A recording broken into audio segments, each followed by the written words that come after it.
clínico é a médica assistente desse serviço, responsável pelo ambulatório de litíase renal, a doutora Samira Abreu Gomes. Bom dia a todos, primeiramente. Então, vamos dar início ao caso clínico.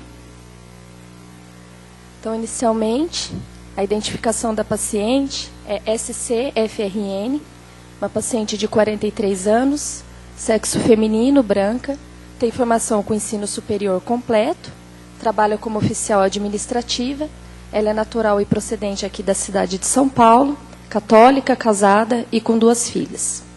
A queixa principal e a duração dessa paciente eram pedras nos rins há mais de 20 anos.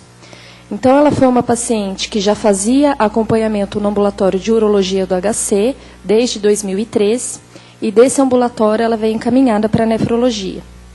Essa paciente contava para a gente uma história desde os 7 anos de idade de episódios de cólica renal. Ela já havia expelido vários cálculos e já procurado pronto-socorro diversas vezes por crises de dor muito forte, algumas delas com necessidade, inclusive, de internação para ser feita uma analgesia mais potente, mais intensa.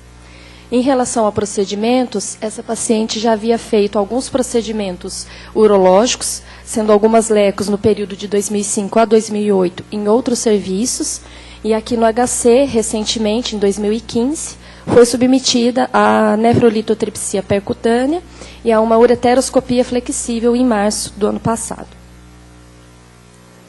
Em relação aos antecedentes pessoais, ela tem uma história de hipertensão arterial sistêmica e já chegou ao ambulatório em uso de valsartana, 40 mg 2 vezes ao dia, e já chega também usando hidroclorotiazida, 25 mg ao dia, para o controle da pressão.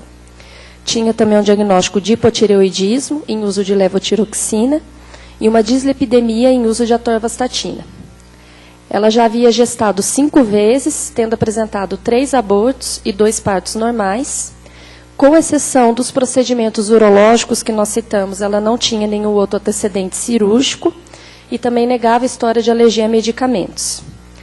Nos antecedentes pessoais, em pacientes no ambulatório de litíase, é sempre muito importante a gente questionar em relação aos hábitos intestinais. Então, ela negava qualquer patologia dessa parte e, inclusive, ela negava a história de diarreia, de uso de laxativos, tinha um hábito intestinal normal. Outro setor da anamnese que vai ser fundamental nesses pacientes é em relação aos antecedentes familiares. Vendo se alguém na família também tem história de cálculos, porque isso direcionaria o nosso raciocínio para algo genético, algo desse tipo. Porém, no caso dela, ela tem um pai que ainda é vivo, de 70 anos, que tem como patologia apenas dislipidemia e hipertensão arterial sistêmica, uma mãe que faleceu jovem de infarto agudo do miocárdio, aos 43 anos, e um irmão com um transtorno depressivo. A história familiar, no caso dela, começa a se fazer presente nas filhas. As 2 filhas dela têm história de nefrolitíase, inclusive a mais nova apresentou o primeiro episódio antes dela, ainda aos 4 anos de idade. Em relação aos outros familiares, que ela soubesse ou se lembrasse, ninguém mais tinha história de nefrolitíase, de doença renal crônica, de terapia, outro tipo de terapia substituição renal, transplante, alguma coisa desse tipo. Em relação aos hábitos de vida, ela é ex-tabagista de 20 anos maço, está abstinente já há 4 anos, mas ainda etilista de uma lata de cerveja por dia há mais de 20 anos. E nos hábitos de vida, a gente nunca pode esquecer de ver em relação ao padrão alimentar, ingesta hídrica desses pacientes. Então, ela referia uma baixa ingesta hídrica e uma dieta rica em alimentos processados, industrializados, então, fast foods, né? Então, uma ingesta rica em sal e proteína. O exame físico dela, da primeira consulta ambulatorial, não chamava atenção de nada que tivesse alterado. Ela chega com os níveis tensionais normais, uma pressão arterial de 120/80, uma frequência cardíaca de 82, um peso de 67,9 quilos, que para 1,62 m de altura dá um IMC de 25,8, um discreto sobrepeso, sem nenhuma outra alteração do exame físico. E agora, passando a anamnese, o exame físico, a gente direciona, né, com essa história repetida de cálculos, os exames laboratoriais. Inicialmente, para esses pacientes, a gente não pede nenhum exame específico, são os exames gerais, mas que vão ser muito importantes. Então, do ponto de vista do hemograma, a gente vê que é uma paciente com uma hemoglobina de 13,4, então sem anemia, sem nenhuma alteração de série branca e plaquetas também normais. Em relação ao perfil metabólico, no caso lipídico e glicêmico, é muito importante a gente ver, porque dependendo da alteração que esse paciente possa apresentar, isso pode justificar alterações de pH urinário, que também vão influenciar no tratamento depois da litíase. Mas no caso dela, ela tinha uma glicemia de 85, uma hemoglobina glicada de 5,3, e do perfil lipídico, um triglicérides um pouquinho acima do valor de referência e um HDL baixo, de 44. Em relação à função renal, uma ureia e uma creatinina dentro dos valores, isso dá para ela um MDRD em torno de 110. Os eletrólitos também vão ser parte fundamental dessa investigação, mas no caso dela, sódio, potássio, cálcio total, calciônico e fósforo, todos dentro da normalidade. A gasometria pode ser venosa também, é um exame fundamental nessa avaliação inicial, onde a gente vai pesquisar a presença ou ausência de acidose, que pode direcionar também para um raciocínio de alguma tubulopatia. No caso dela, ela tinha um bicarbonato de 26,5, então também normal. E em relação ao metabolismo do cálcio, é sempre importante a gente estar atento. Então, no caso dela, ela tinha um paratormônio de 23 e uma vitamina D um pouco baixa, de 19. Então, inicialmente, a gente pede os exames laboratoriais gerais para esses pacientes. Como todo paciente, né, que traz para você uma história de cálculos, a gente vai precisar complementar essa investigação com o exame de imagem. Essa paciente, ela já tinha, quando ela chega no nosso ambulatório, um ultrassom mais antigo, que era de 2008, que foi na época da gestação dela. Esse ultrassom ele é laudado como rins tópicos, né, de dimensões normais, sendo o rim direito de 12 centímetros, com parênquima de 1,9, e um rim esquerdo de 11,4, com parênquima de 1,6. A gente observa nessa imagem, né, a presença dos cálculos ali formando sombra acústica posterior, e ele coloca no laudo para a gente uma camada córtico-medular com ecogenicidade e espessura normais. Mas algo que a gente tem o hábito de fazer no ambulatório também, é independente do laudo, a gente sempre dá uma olhada na imagem. E a gente percebe que, apesar desse laudo, incomoda um pouco a área medular dessa paciente, ela parece ser um pouco mais hiperecogênica. Mas tudo bem. Durante essa, né, prosseguindo com a investigação, essa paciente faz uma tomografia de abdômen sem contraste. E nessa tomografia, a gente vê que realmente é um quadro gritante, que chama bastante atenção, com a presença de múltiplos cálculos em ambos os rins, em todos os polos renais. Mas, além disso, a tomografia, no caso no laudo, chama atenção para algo que o ultrassom, no primeiro momento, não havia laudado. Coloca como múltiplas imagens cálcicas na interface entre as pirâmides e os cálices, difusas por ambos os rins, mais provavelmente correspondendo à nefrocalcinose. Então, além da presença de nefrolitise, essa paciente também apresentava esse diagnóstico de nefrocalcinose visto pela primeira vez nessa tomografia. Diante desse quadro, então, de nefrocalcinose, a gente procurou investigar também como que estava a densidade mineral óssea dessa paciente, então nós solicitamos uma densitometria óssea, que também veio dentro dos valores normais, dos padrões normais para a idade dela, mas isso também faz parte da investigação, quando a gente está falando de litíase relacionada a processos de cálcio, presença de nefrocalcinose. E aqui, por último, mas não menos importante, a avaliação urinária dela. Então, para esses pacientes vai ser extremamente importante a gente ver o padrão da urina 1, avaliar a bioquímica urinária e depois a pesquisa metabólica mesmo. Em relação à urina 1, a gente sempre tem que observar o pH para ver que tipo de intervenção vai ser necessária. No caso dela, ela tinha um pH de 6. Os leucócitos na urina, ela apresentava 13 por campo. Pouquinho alterado, mas no decorrer da evolução dessa paciente, a gente percebe que ela sempre tinha uma leucocitúria discreta, pequena. Em relação aos eritrócitos, ela apresentava 15 por campo. E em relação à urina de 24 horas, uma primeira informação que a gente tira desse exame é em relação ao volume urinário. Então, aí você já consegue estimar o tanto de líquido que esse paciente está bebendo. É um primeiro ponto que vai ser importante nesse exame. Ela trazia um volume urinário de 1.500, que para a litíase é um volume urinário muito baixo. E em relação à pesquisa metabólica, a urina de 24 horas ela é mais trabalhosa de colher, dependendo do laboratório, você precisa às vezes de mais uma amostra pelo tipo de conservante, isso vai mudar de laboratório para laboratório. Então, aqui no HC, inicialmente, a gente não pesquisa tudo, a gente vai pesquisar as causas mais frequentes e depois a gente vai complementando essa investigação. Então, nesse primeiro momento, foi pedido para ela um cálcio na urina de 24 horas e um citrato. E lembrando que essa paciente já chegou em uso de hidroclorotiazida 25 miligramas ao dia, ela chega com cálcio urinário bastante aumentado, de 359 miligramas por volume, o valor de referência para mulher, e no caso dela seria acima de até 250, e um citrato urinário que no caso dela veio normal, ela veio com 405 miligramas nesse volume, o valor de referência para a gente é acima de 320. Então, essa foi a investigação, a princípio inicial dessa paciente. E, diante desse quadro, a gente faz alguns questionamentos. Então, primeiramente, qual que é o diagnóstico clínico dessa doença? E, a partir do diagnóstico clínico, em relação aos exames de imagem, né? Qual que é o melhor exame? É o ultrassom? É a tomografia? Como que a gente faz o diagnóstico metabólico? E todos os pacientes que têm litíase têm que fazer uma investigação metabólica? Em relação ao tratamento, né, no caso clínico, como que esse tratamento é feito e como que a dieta pode influenciar na evolução e no controle da doença. Por que esse paciente recidiva tanto, né, essa paciente desde os 7 anos com essa história dramática de calculose, e qual que é a história natural que a litíase vai ter.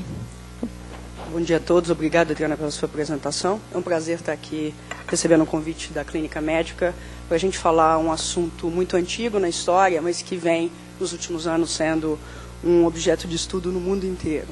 Em primeiro lugar, eu gostaria de agradecer os professores titulares da nefrologia, professor Irene e professor Zatz, e agradecer o convite. A Irene me resgatou quando eu estava terminando o meu pós-doc, e ela foi minha orientadora do doutorado, na parte de doença óssea, e eu também tive o apoio do professor Zatz. Então, muito obrigada por estar aqui inaugurando o ambulatório de litíase.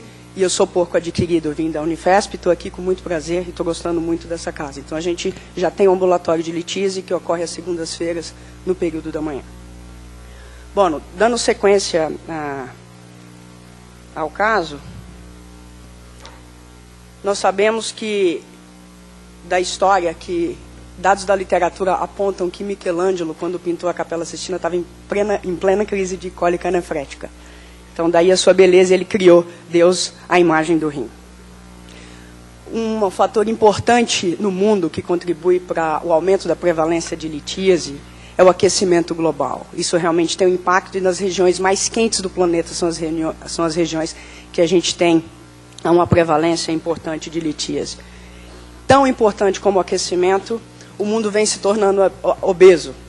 A ingestão excessiva de proteína e sal contribui sobremaneira para a presença de distúrbios metabólicos e de litíase no nosso meio e no mundo. E como é a história natural? Em geral, o diagnóstico acontece na urgência, o indivíduo procura o pronto-socorro por dor. Isso pode ser uma cólica nefrética associada ou não à pielonefrite. Em geral, o paciente tem dor lombar acompanhada de hematúria, micro ou macroscópica, e que pode ser feita com comprovação laboratorial. Ou então, o indivíduo elimina o cálculo e acaba procurando um serviço. Em geral, a prevalência é maior nos homens, mas na última década as mulheres estão se equiparando. As mulheres estão se equiparando em tudo que é ruim em relação aos homens. A gente ainda vive mais, mas eu não sei o que vai acontecer no futuro. Então, hoje, com a obesidade, talvez essa explicação, a gente está se equiparando numa proporção de 1 para 1 em termos de litíase.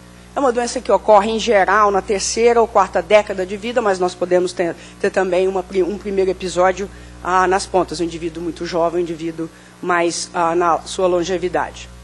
A dor é exuberante, quase inesquecível. Isso é importante até para o mecanismo de embriogênese. O rim, tudo bem, ele vem do mesonefro, mas o desenvolvimento dele vem da crista neural. E não só isso, o rim, a posição anatômica dele e toda a parte de eliminação, você cruza o abdômen inteiro, a representatividade cortical disso é muito importante. Eu falo isso muito para os alunos e para os residentes.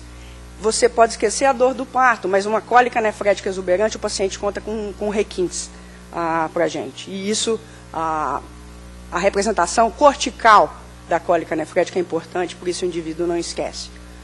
A gente pode descobrir isso por imagem, que é muito frequente, nos doadores renais, pode ser uma surpresa, e a gente tem vários pacientes no nosso ambulatório que surpreendentemente encontraram um caso de litíase ou distúrbio metabólico e acabaram sendo descartados em relação à doação renal. Indivíduos com alterações genéticas, por exemplo, na cistinúria, na hiperoxalúria. E outra coisa importante da história natural é a recidiva frequente. Nós fomos muito negligentes, os médicos do passado, porque nós nunca mandamos esses pacientes para a investigação. Como eu tenho licença genética para urologista, meu pai é urologista, eu vou falar. No passado, esses pacientes ficaram na mão dos urologistas ou dos cirurgiões. E, infelizmente, talvez até por uma questão de formação, porque os nossos parceiros da urologia são fundamentais no segmento, os pacientes não são investigados. Então, acabou-se que 50% dos pacientes vão ter recidiva em torno de 4 a 5 anos. Isso tem custo. Como tem custo, ele chama a atenção. Diagnóstico metabólico tardio. Nós vamos discutir o caso dessa paciente que anos a fio com recidiva de litíase e até que isso foi feito o diagnóstico metabólico dela. Se a gente não faz o diagnóstico, a gente não previne uma doença que é bastante prevenível. Evolução para nefrectomia. Quantos de nós que faz ambulatório já não pegou pacientes que já vieram com nefrectomia numa fase muito tardia de diagnóstico? Isso é importante. Principalmente porque a idade média, nós estamos vivendo mais. Então, o risco da gente ter pacientes cada vez mais com rim único em ambulatórios, fazendo segmento e talvez até um risco para progressão de doença renal, é importante. Pacientes após cirurgia bariátrica. Esse é o século da cirurgia bariátrica. Por um lado, nós corrigimos os riscos cardiovasculares, mas a gente aumenta o risco de hiperoxalúria secundária. Esses pacientes acabam sendo seguidos no ambulatório e com algumas complicações. E risco para hipertensão e doença renal crônica. Isso tem alguns artigos mostrando que litíase entra como fator de risco, mas eu não sei até que ponto isso é um epifenômeno que pacientes que vão evoluir para doença renal crônica, tem hipertensão, tem diabetes, tem gota. Então, eu acho que ainda para falar que litíase é um marcador de doença renal crônica, eu acho complicado ainda, mas nós temos que lembrar que pelo menos a gente pode estar prevenindo a doença renal crônica nesses pacientes. Nefrolitíase pode ser sinal de doença sistêmica. Nós temos que prestar atenção em pacientes com dislipidemia, doença cardiovascular, diabetes, hipertensão arterial, obesidade e gota. Com frequência a gente tem esses pacientes no ambulatório superajuntado com litíase, e talvez litíase seria a ponta do iceberg. Se a gente não descobrir o que está embaixo e não tratar como um todo, a recidiva vai ser inexorável. Principais fatores dietéticos implicados na formação de cálculos renal: baixa hidratação, isso aí vem em primeiro lugar. Diminuição da ingestão de cálcio, nós erramos muito no passado, orientando esses pacientes que não comessem cálcio, e eu vou estar comentando a importância disso. O aumento da ingestão de proteína animal, aumento da ingestão de oxalato, aumento da ingestão de sódio e dietas extremas, que é o que exatamente nós estamos vivendo no mundo. Em relação ao risco de formação, dentro dos vários riscos que existem, condições onde você tem uma excessiva excreção de promotores da cristalização, como o oxalato, como o cálcio, como o ácido úrico, e redução de inibidores da cristalização, como o citrato e o magnésio, por exemplo, associado com a síndrome metabólica e baixo volume urinário, são os principais fatores. Não menos importante, todos os outros fatores em termos genéticos, de doenças inflamatórias e até anormalidades anatômicas. Mas o nosso arroz com feijão do ambulatório é o que está em destaque. E como que a litíase acontece? Então, o que a gente tem? Aumento de promotores da saturação, como cálcio, ácido úrico, fosfato e oxalato, inibidores de saturação, como citrato e magnésio. A gente pode ter alterações do pH, então, em geral, o pH urinário é ácido, mas se você tem uma condição de ácido úrico elevado na urina, você pode precipitar. Se você tem um pH muito alcalino, acima de 7,4, nós podemos precipitar sais de fosfato de cálcio. Então, o pH é de suma importância para a precipitação. Já o oxalato de cálcio, ele precipita num pH entre 5,5 e 7,2. A gente não teria muito que evitar ele na alteração do pH, mas outras atitudes podem ser tomadas. E um baixo volume urinário. O que acontece com isso é a supersaturação, nucleação, agregação dos cristais, isso formando cristais maiores e formando um cálculo renal. Em relação à composição do cálculo, a grande maioria é de oxalato de cálcio ou de fosfato de cálcio. Isso é 70% a 80%. O exame do cálculo renal, a análise química, não é tão ideal. O ideal é a gente fazer uma análise cristalográfica, mas nós temos problemas com o SUS, por exemplo, para mandar essa análise. Nós temos alguns colegas no Rio Grande do Sul que fazem isso, e às vezes quando a gente tem projeto FAPESP, que tem dinheiro, a gente acaba mandando. Mas quando a gente manda aqui para análise química, a grande maioria vem de oxalato de cálcio, a gente nem manda. Mas a análise do cálculo é importante, por exemplo, para cálculos mais raros, como de cistina. Muito raramente o paciente vem te dar um cálculo, isso fica mais na mão dos nossos colegas da urologia. Então, a informação, até da macroscopia do cálculo é importante. Porque, por exemplo, cistinúria parece uma pepita de ouro. Esses dias eu estava no ambulatório, até um paciente, eu até mostrei para o professor Seguro, que é raro a gente ver isso, mas de vez em quando o paciente vem com um cálculo expelido na mão, e se a gente puder lançar a mão da análise do cálculo, isso nos ajuda, sobretudo em doenças raras, mas nós sabemos que a grande maioria é de oxalato de fosfato de cálcio. Bom, em relação às alterações metabólicas, a grande maioria, 50% das alterações metabólicas, se dividem entre hipercalciúria e hipocitraturia. Claro, hiperuricosúria não tão menos importante, hiperoxalúria e cistinúria, mas a grande maioria dos pacientes se encontram aqui. Quando não um defeito único, uma alteração combinada, e é em cima dessas duas alterações que nós vamos focar, porque esse é o nosso arroz com feijão, numa apresentação bem focada para residente. Eu acho que nós, os profissionais clínicos, isso é o mínimo que a gente pode saber, e orientar a litíase renal é uma questão de clínica médica, não é só o nefrologista, porque nós temos uma incidência de quase 12%, caminhando para 15%. São muitos pacientes que estão acometidos. Eu acho que um bom clínico ele pode interferir e ajudar a nefrologia a fazer a prevenção desses pacientes. Hipercalciúria idiopática. Então, por definição, a hipercalciúria idiopática seria um paciente que tem cálcio urinário no sexo feminino acima de 250, no sexo masculino acima de 300, e crianças e idosos maior que 4 mg por quilo de peso. Nessa situação, nós temos normocalcemia para fazer diferença das causas secundárias de hipercalciúria. Conta com entre 40% a 50% dos pacientes que têm litíase têm esse distúrbio metabólico. Então, é óbvio que nós vamos focar um pouquinho, porque é um dos distúrbios mais frequentes encontrados em pacientes com litíase.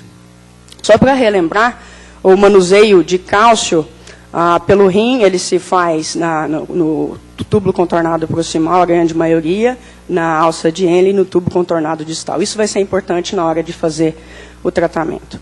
E na gênese, como que é a gênese? Como litíase e hipercalciúria é uma doença que exerce influências da dieta, do meio, genéticas, até hoje nós temos teoria que explicam a hipercalciúria. E dentre as teorias, o mundo sugere que teria um aumento do receptor de vitamina D, quer seja ele no rim, quer seja ele no próprio intestino, ou até mesmo no osso. E uma vez que você tem essa suprarregulação da vitamina D, nós podemos ter uma diminuição da reabsorção tubular renal de cálcio, um aumento da absorção intestinal e até mesmo uma reabsorção óssea. E claro que outros fatores, como os fatores genéticos, a própria dieta e citoquinas estariam tomando a sua influência em relação à gênese. Mas uma coisa interessante é que, apesar de estudos em animais do Buchinski mostrando que existe um aumento do receptor da vitamina D, a vitamina D dos nossos pacientes, pelo menos a 25, é sempre diminuída. Aliás, eu acho que para tudo. Ou nós não sabemos dosar vitamina D, ou realmente nós temos vitamina D baixa em termos de proteção com sol e tudo. E a 1,25, que seria do rim, a gente acaba não tendo acesso Então, existe essa dúvida, mas de qualquer fato, se você tem um aumento da reabsorção intestinal de cálcio ou uma perda primária tubular renal, a gente tem hipercalciúria, e nesse caso, mesmo não sabendo quem é o ovo e a galinha, a gente consegue tratar e fazer a prevenção. Muito importante, dados da literatura mostram que pacientes com hipercalciúria têm alterações de densidade óssea. E aqui eu tenho o prazer de ressaltar o trabalho da professora Ita, da Escola Paulista, mostrando isso, e também o trabalho da Ana Misael, do grupo da professora Wanda Giorgetti, que demonstrou ao mundo que pacientes com litismo teriam alterações de massa óssea. Corroborando tudo isso, estudos com biópsia óssea também demonstraram que esses pacientes que têm hipercalciúria têm alteração do metabolismo ósseo.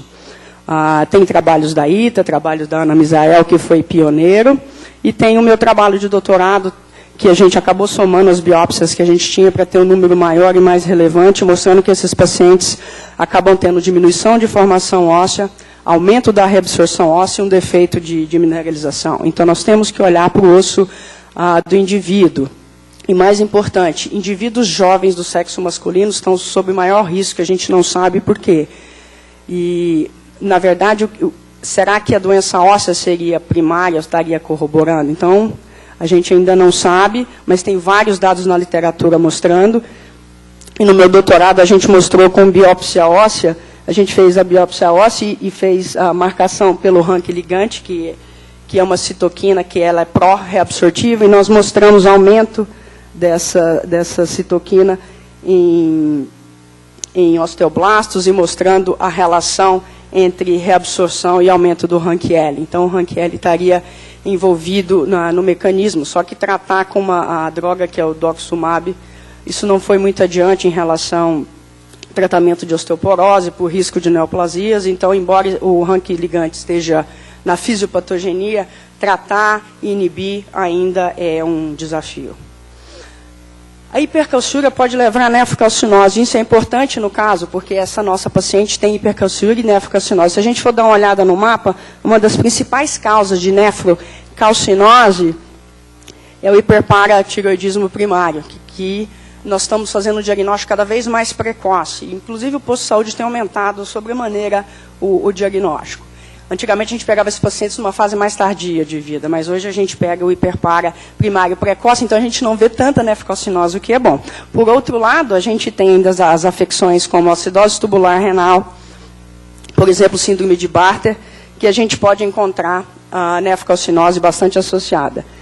Podemos só a hipercalciúria e também alterações como o rim esponjo medular. É uma alteração anatômica e contribui sobremaneira. Então, quando os pacientes chegam, independente de ter hipercalciúria ou não, a gente tem que dar uma olhada nesse mapa para a gente lembrar das causas de nefrocalcinose. O diagnóstico de nefrocalcinose não é muito fácil, como a gente vai estar discutindo. Às vezes a gente precisa de exames de imagem com tomografia. Quando você tem uma nefrocalcinose muito importante, às vezes um simples raio-x de abdômen a gente consegue ver. Mas, nesse caso, o próprio ultrassom, o próprio colega da radiologia teve uma dificuldade no diagnóstico. Isso, no dia a dia, não é tão fácil. Então, por isso que, às vezes, eu estou no ambulatório, os meninos só leem o laudo. Eu falo, se acostumem a ver a imagem. E o que é rico muito em litíase é a imagem. A gente tem capacidade de olhar o ultrassom, da tomografia, até para, se você tiver dúvida, a gente ligar para o colega da radiologia e rever. Não é infrequente no ambulatório de litíase a gente rever o diagnóstico.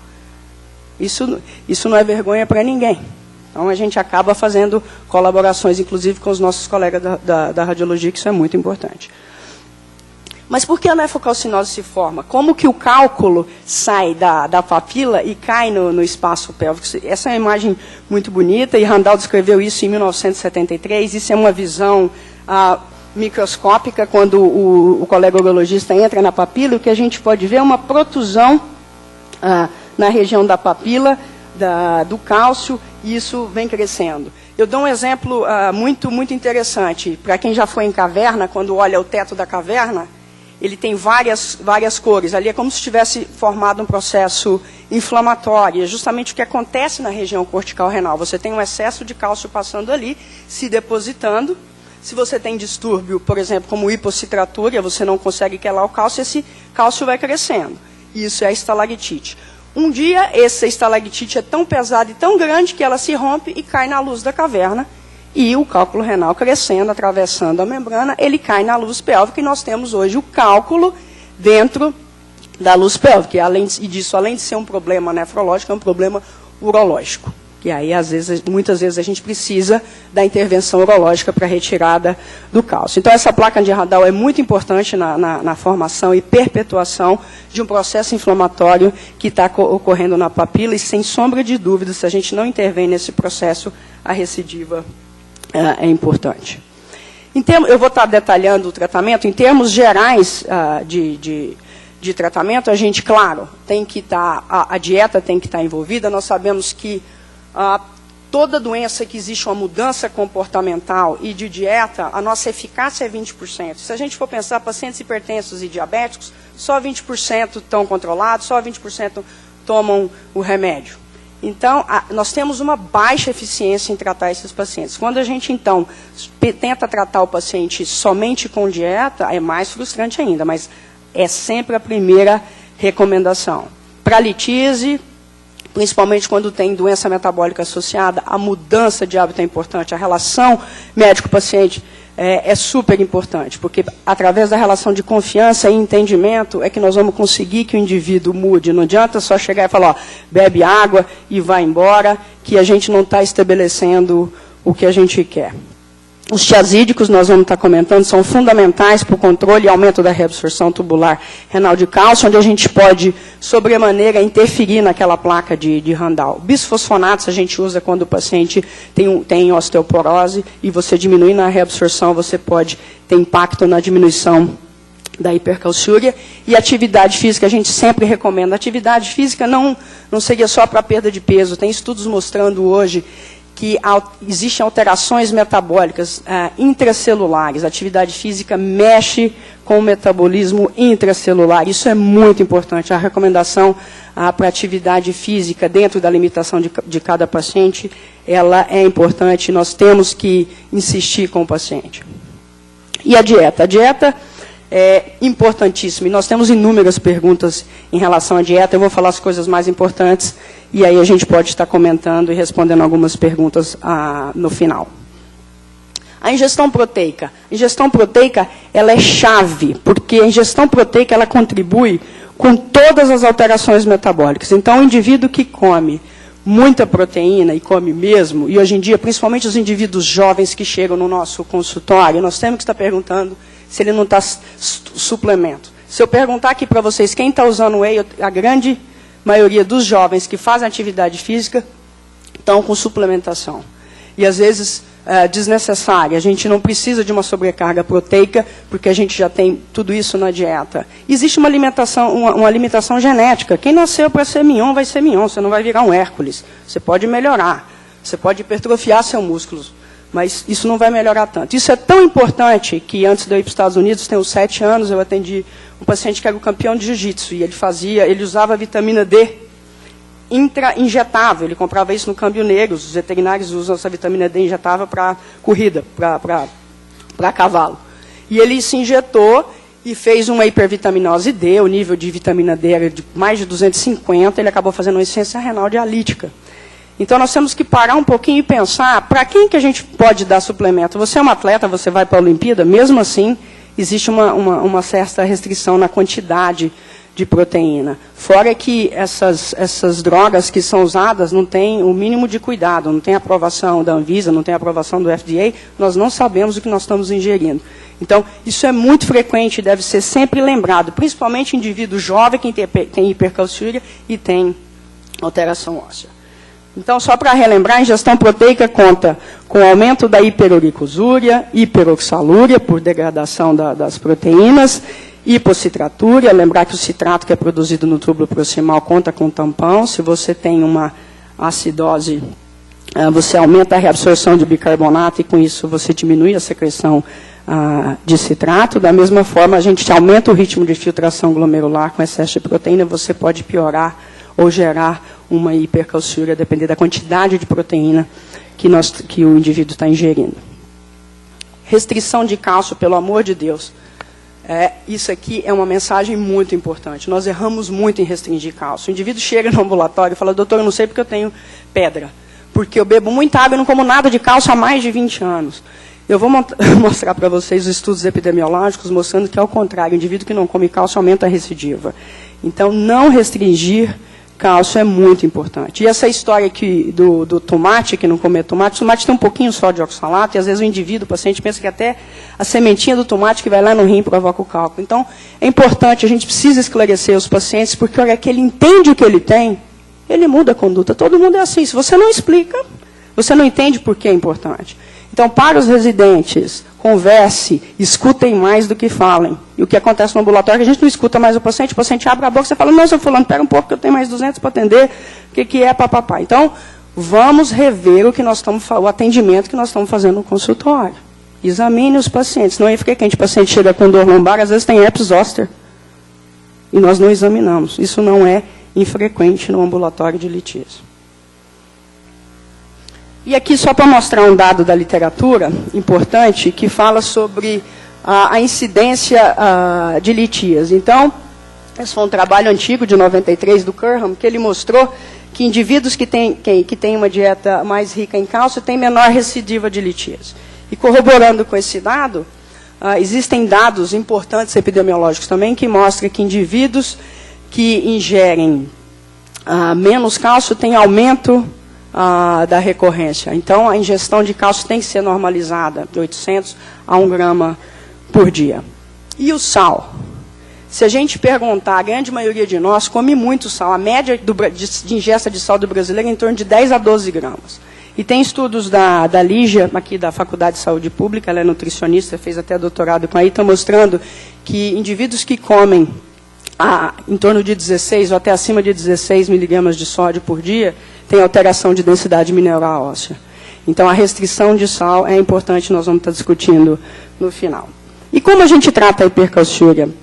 O que a gente tem no nosso arsenal terapêutico? O velho e bom tiazídico.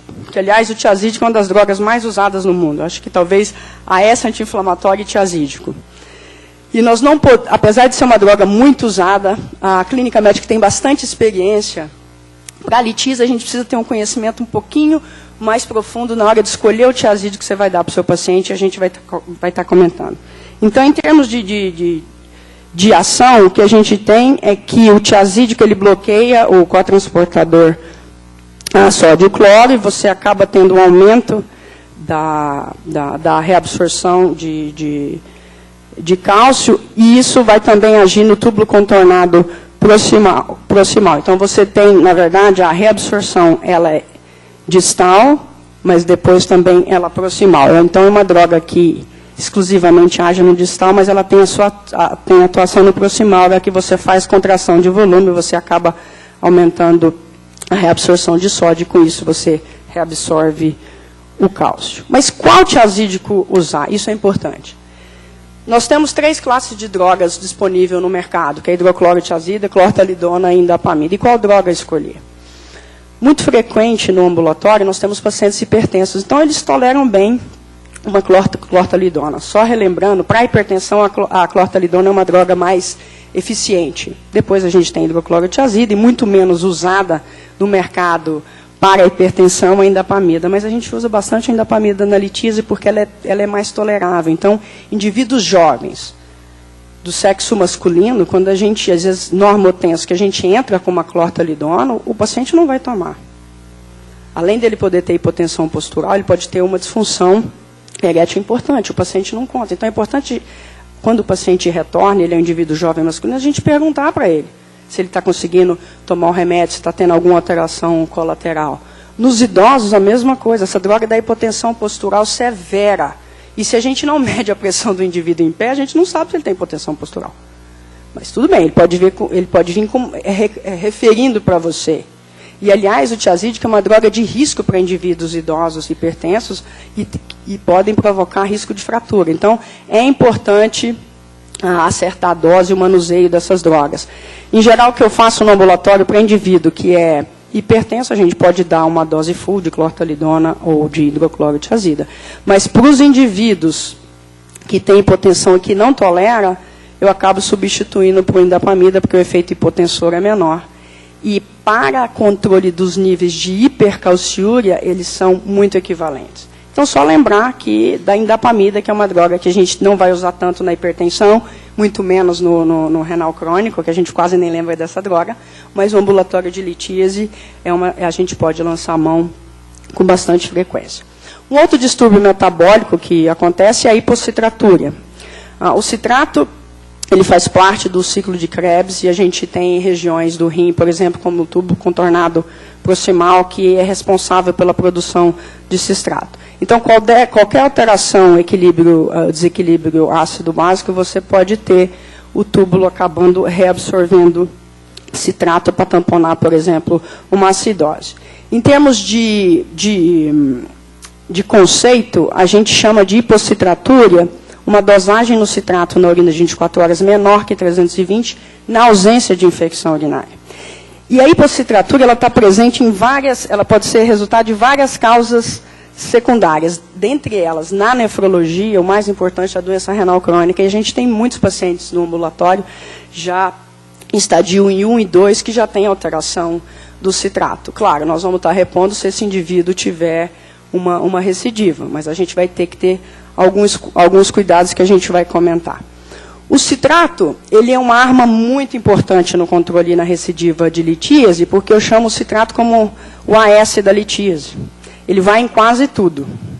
Então, mesmo que o indivíduo tenha uma citratura normal, se ele tem recidiva de cálculo e o pH urinário dele está abaixo de 7,4, a gente consegue lançar a mão do uso de citrato. Se não for em droga, a gente pode dar na dieta, eu vou estar discutindo. Mas é evidente que o citrato de potássio, o uso do citrato de potássio, aumenta a chance do indivíduo estar sem cálculo, e isso tem vários relatos e várias publicações na literatura. Então, o citrato é uma realidade no nosso meio e é uma droga que a gente usa muito. Isso é só para quem não conhece o citrato. O citrato é um comprimido muito grande, 2,5 centímetros, é praticamente um supositório. E por que eu mostrei isso daqui? Porque é importante, porque isso é um fator limitante.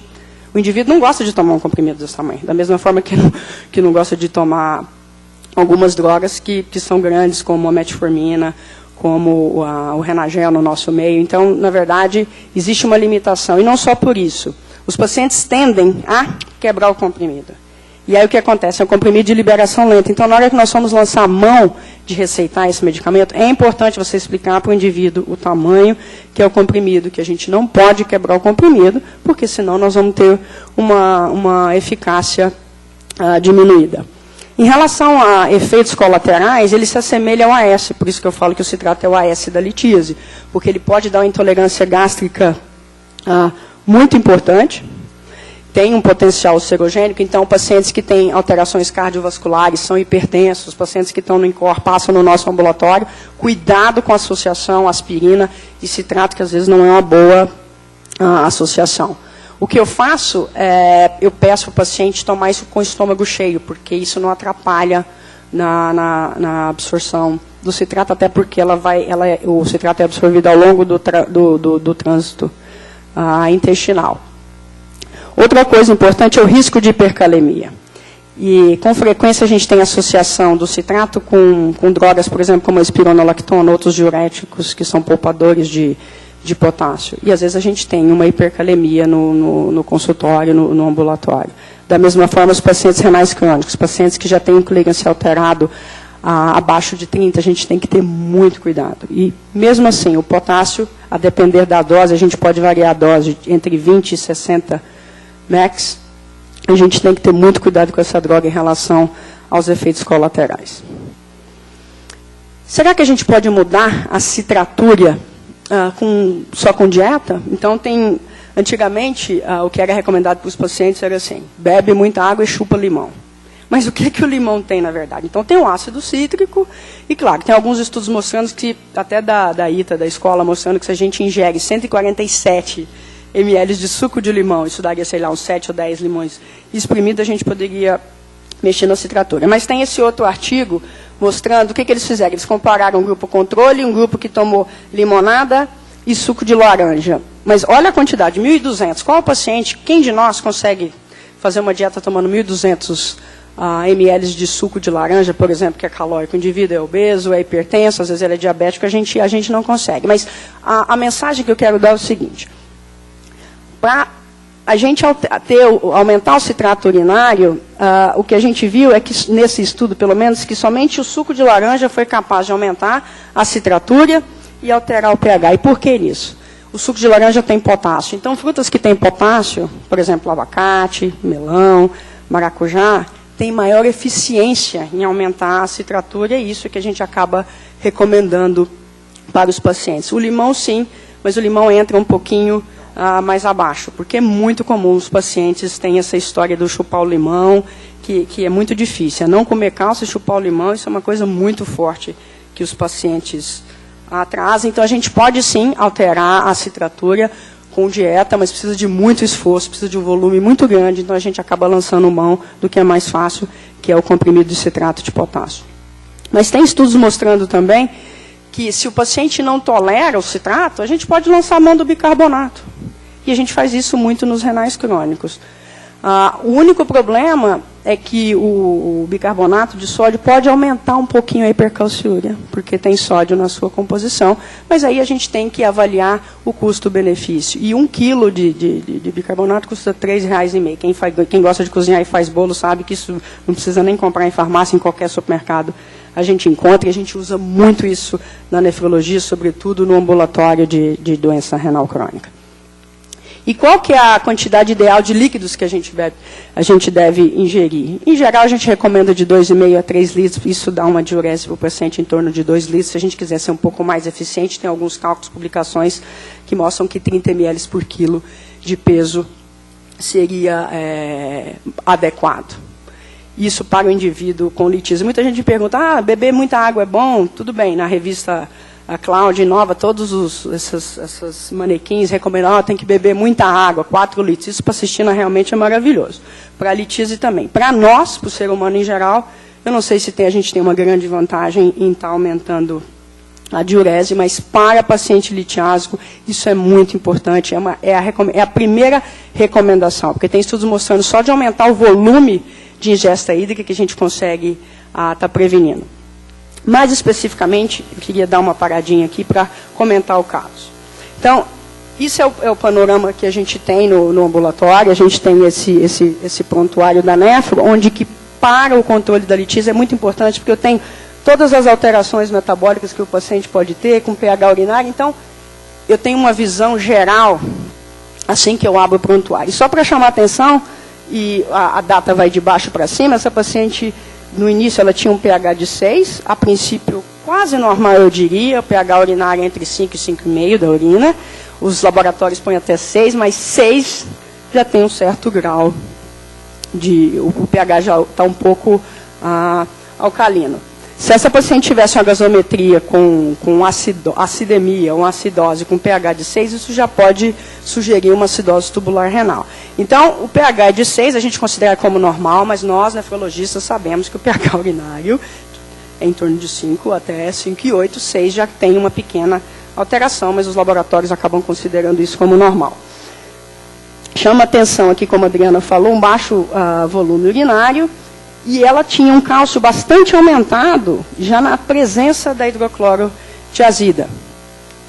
Isso mostra o que acontece com a hidroclorotiazida que a gente dá, a gente é capaz de reduzir 50% da calciúria. Então, isso seria, ou a paciente não estaria tomando o remédio, mas já jurou por Deus que estava tomando, ou ela estaria numa subdose. E aí,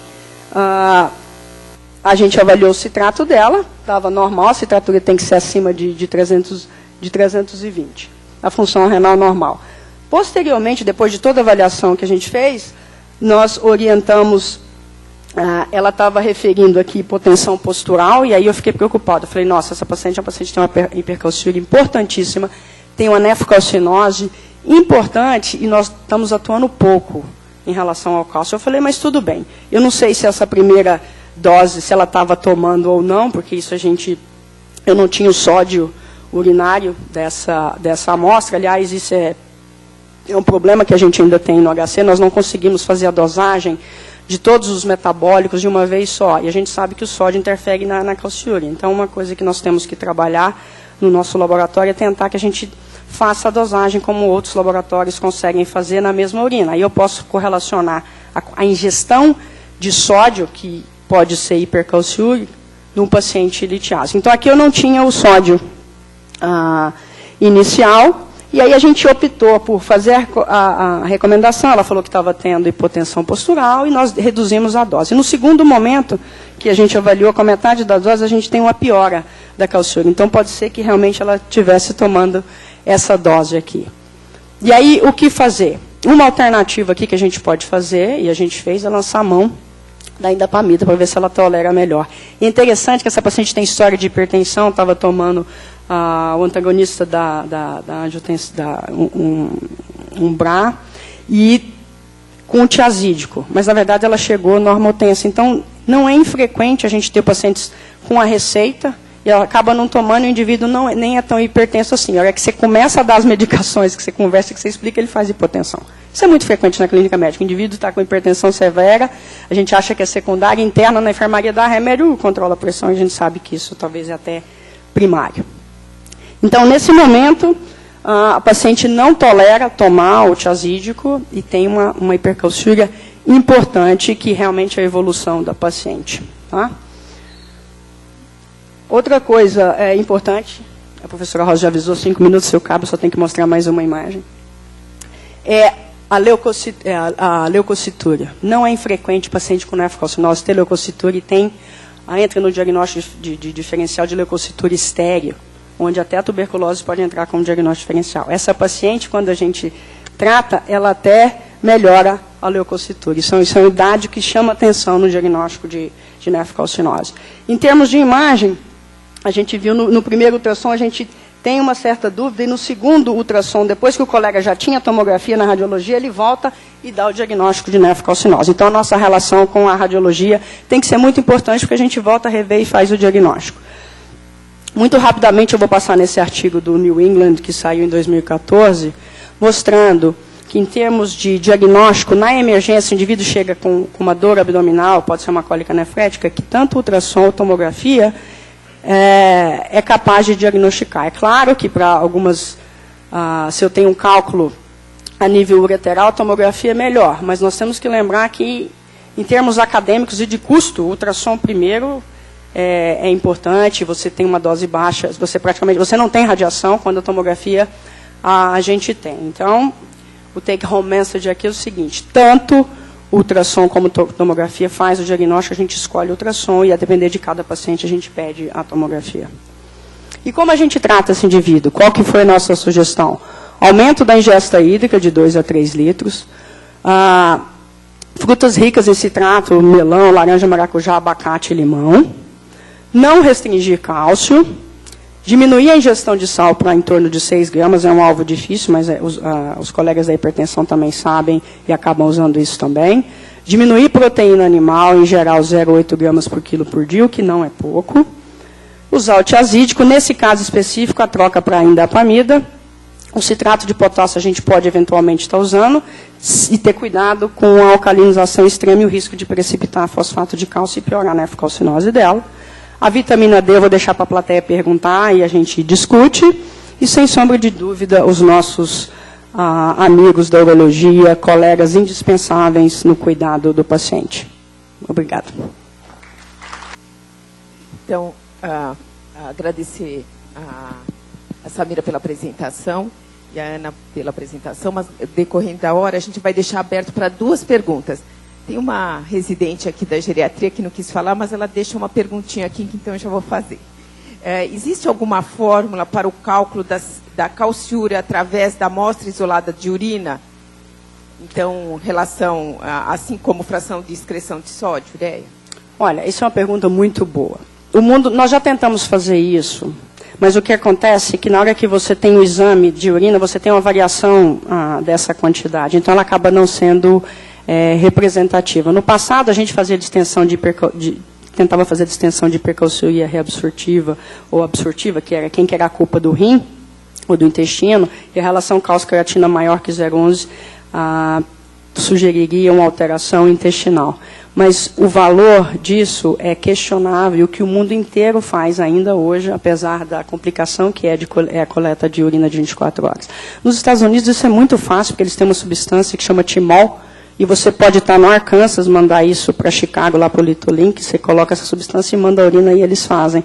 Aqui a gente tem essa dificuldade, mas essa dificuldade pode ser vencida facilmente, porque a gente pode coletar a urina sim, e no laboratório a gente adiciona as substâncias, o citrato e cálcio, ou o ácido úrico que impede. Então, a gente não tem essa validação ainda, embora isso seja importante para a insuficiência renal aguda, para a litíase.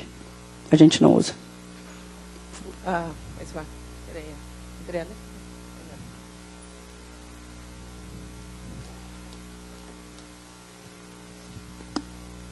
Simara, parabéns por excelente aula que você deu. Eu queria te fazer uma pergunta. Você fez comentário de uso de bicarbonato e uma vez me prescreveram, que eu faço parte das casuísticas, né? O uso de bicarbonato. E era absolutamente impraticável. Eu tinha que tomar a cada 4 horas e você não consegue dormir, né? Você tem que acordar o tempo inteiro. Existe alguma outra forma mais humana de se usar bicarbonato? Infelizmente, não. Não. Mesmo no comprimido, a eficácia não é tão grande. A sua pergunta é muito importante, porque isso pode mudar a qualidade de vida do indivíduo. Né? Então, o que a gente faz é tentar associar com frutas e verduras. E uma coisa interessante, os vegetarianos... Tem algum vegetariano aqui ou vegano? A urina de indivíduos vegetarianos e veganos é alcalina. Então, eu não estou sugerindo que mude para uma dieta, mas realmente você tocou num ponto muito importante, a aderência. Se você puder, no mínimo, só tirar a dose da madrugada, consegue-se ter uma eficácia razoável? Olha, cada caso é um caso, a gente tem que monitorar pelo pH urinário, não tem outro jeito. Né? Obrigado.